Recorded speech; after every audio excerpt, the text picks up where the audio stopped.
perkenalkan aku Amelia. Aku Nadia, senang bertemu kalian. Namaku Gina Karima. Aku Evan. Perkenalkan, aku Nibras. Kita akan mempresentasikan tentang Kerajaan Sriwijaya, salah satu kerajaan agung di Nusantara. Sriwijaya menguasai Selat Malaka, jalur utama perdagangan sutra maritim. Dengan cara itu, Sriwijaya mengamankan pasokan barang ke pasar Cina, menjadi mitra utama kerajaan Cina. Sutra maritim. Setiap kapal dagang yang lewat Selat Malaka diarahkan untuk singgah di pelabuhan Sriwijaya. Jika menolak, pasti akan dirompak. Kerajaan Sriwijaya adalah kerajaan maritim bercorak Buddha yang berdiri sekitar abad ke-7 Masehi dengan pusat pemerintahan di wilayah sekitar Sungai Musi, Palembang, Sumatera Selatan. Didirikan oleh Dapuntah Hyang Srijaya Nasa, kerajaan ini tumbuh menjadi kerajaan besar yang menguasai jalur perdagangan Selat Malaka hingga abad ke-13. Letak kerajaan Sriwijaya sangat strategis karena berada di jalur perdagangan internasional Selat Malaka yang menghubungkan India, Asia Selatan, dan Tiongkok, Asia Timur. Berpusat di tepi Sungai Musi, Sumatera Selatan, posisi ini memungkinkan Sriwijaya mengontrol Selat Sunda dan Selat Malaka, menjadikannya pusat dagang, transit kapal, dan pemungutan cukai terbesar di Asia Tenggara. Sumber sejarah kerajaan Sriwijaya utamanya berasal dari prasasti dalam negeri, abad ke-7 hingga 9 menggunakan bahasa Melayu kuno dan aksara Palawa, serta catatan perjalanan biksu Tiongkok, I Sing, dan berita India. Struktur pemerintahan, sistem kedatuan, Sriwijaya bukan kerajaan tunggal, melainkan sebuah kedatuan yang terdiri dari banyak mandala, wilayah, atau kerajaan bawahan yang dikepalai oleh datu, sesepuh, pemimpin. Raja adalah pemimpin tertinggi dengan kekuasaan absolut, namun kekuasaan juga dibagi dengan bangsawan dan pejabat feodal. Birokrasi dan bangsawan, terdapat hierarki seperti Yuwa Raja, Putra Mahkota, Pratiyuwa Raja, dan Raja Putra, serta peran penting bangsawan dan pedagang. Kebijakan politik dan militer, kekuasaan maritim, menguasai jalur perdagangan vital seperti Selat Malaka, Selat Sunda, dan Semenanjung Malaya melalui armada laut yang kuat.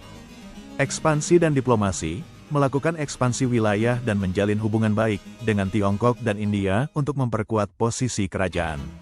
Stabilitas, membangun armada laut untuk menjaga stabilitas dan keamanan jalur pelayaran. Masa kejayaan, puncak kejayaan politik dan maritim dicapai pada masa pemerintahan Raja Balaputradewa, di mana kekuasaan dan pengaruhnya sangat luas. Hubungan dengan kerajaan lain, membangun hubungan diplomatik untuk memperkuat kerajaan dan mempromosikan agama Buddha sebagai agama negara. Kehidupan ekonomi kerajaan Sriwijaya berpusat pada perdagangan maritim dan pelayaran, didukung lokasinya yang strategis di Selat Malaka. Sebagai kerajaan maritim terbesar di Asia Tenggara, abad ke-7 sampai 13 Pusat pendidikan Buddha, Sriwijaya merupakan pusat studi agama Buddha di Asia Tenggara. Catatan Ising menyebutkan terdapat 1.000 pendeta yang belajar agama Buddha dengan bimbingan guru seperti Sakya Kirti. Masyarakat majemuk dan toleran, kehidupan masyarakatnya terbuka, toleran, dan kosmopolitan. Meskipun mayoritas Buddha, Sriwijaya hidup berdampingan dengan pengaruh Hindu dan kedatangan pedagang Muslim. Struktur sosial terbagi, namun interaksi sosial berjalan dinamis. Datu, sesepuh, pemimpin, dihormati sebagai primus inter pares dalam sistem kedatuan. Hubungan internasional, sebagai negara maritim, interaksi dengan luar negeri sangat tinggi, terutama dengan India, Nalanda, dan Tiongkok. Kehidupan budaya, bahasa dan sastra, bahasa Melayu kuno digunakan sebagai bahasa resmi dan pengantar, tertulis dalam prasasti-prasasti menggunakan huruf Palawa. Agama Buddha, ajaran Buddha menjadi agama negara dan memengaruhi gaya hidup masyarakat. Banyak didirikan candi dan arca Buddha, seperti arca Buddha Maitreya. Kesenian dan peninggalan, budaya Sriwijaya kaya dengan hasil karya seni seperti arca-arca, candi, dan prasasti, prasasti kedukan bukit, talang tuwok, kota kapur, del. Seni budaya maritim, kebudayaan yang berkembang kental dengan nuansa maritim, terlihat dari kemampuan navigasi dan pembangunan perahu-perahu besar. Kehidupan agama di Kerajaan Sriwijaya berpusat pada agama Buddha Mahayana, menjadikannya pusat pembelajaran dan penyebaran Buddha di Asia Tenggara. Meskipun ada juga penganut Hindu dan Tantris, hal ini dibuktikan catatan biksu Tiongkok Ising dan prasasti yang menunjukkan dukungan raja terhadap kegiatan keagamaan dan pendidikan Buddha, dengan tokoh-tokoh besar seperti Dharmapala dan Sakyakirti sebagai guru ternama. Beralih ke sebelah barat Palembang, di sini kamu akan menemukan prasasti Talang Tua, yaitu tepatnya di Desa Gandus.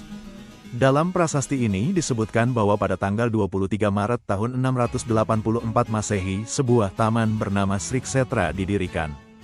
Taman tersebut ditanami tanaman-tanaman yang dapat dikonsumsi oleh masyarakat untuk kemakmuran makhluk hidup di bawah pemerintahan Sri Baginda Sri Jayanasa. Peninggalan Kerajaan Sriwijaya bukan hanya ada di Indonesia saja, buktinya ada prasasti Ligor yang ditemukan di kawasan Thailand Selatan. Nahonsi Tamarat merupakan sosok yang menemukan benda bersejarah tersebut. Di atasnya, tertuang kisah Raja Sriwijaya dan perjuangannya dalam membangun sebuah Tisamaya Keitia untuk Kajara. Prasasti Leiden merupakan peninggalan Kerajaan Sriwijaya yang berupa lempengan tembaga berbahasa Sansekerta dan berangka tahun 1005. Selain menggunakan bahasa Sansekerta, prasasti Leiden juga ditulis menggunakan bahasa Tamil. Di dalamnya tertuang kisah hubungan dinasti Kola dan dinasti Shailendra pada masa itu. Saat menjelajah Sungai Batang tepatnya di daerah Kedukan Bukit, Kota Palembang, kamu akan menemukan prasasti peninggalan Sriwijaya yang disebut Kedukan Bukit. Peninggalan Sriwijaya ini memiliki angka tahun 686 M yang ditulis menggunakan huruf Palawa dalam bahasa Sansekerta. Informasi yang disampaikan di sini yaitu tentang kisah kemenangan Kerajaan Sriwijaya dan sepenggal cerita tentang Dapunta Hyang. Di antara beberapa peninggalan Kerajaan Sriwijaya, Candi Muara Takus merupakan yang paling terkenal. Kawasan candi yang bisa kamu temukan di Riau, Kabupaten Kampar tepatnya di Desa Muara Takus, Kecamatan 13 ini masih terjaga hingga kini.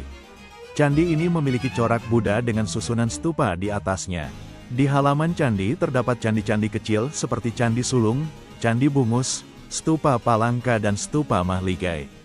Meski memiliki ciri khas Candi Buddha, Candi Muara Takus juga berciri khas Hindu sehingga dipercaya merupakan perpaduan antara budaya Hindu-Buddha. Menggabungkan sejarah Hindu-Buddha, Candi Muaro Jambi termasuk peninggalan bersejarah terluas di Asia Tenggara.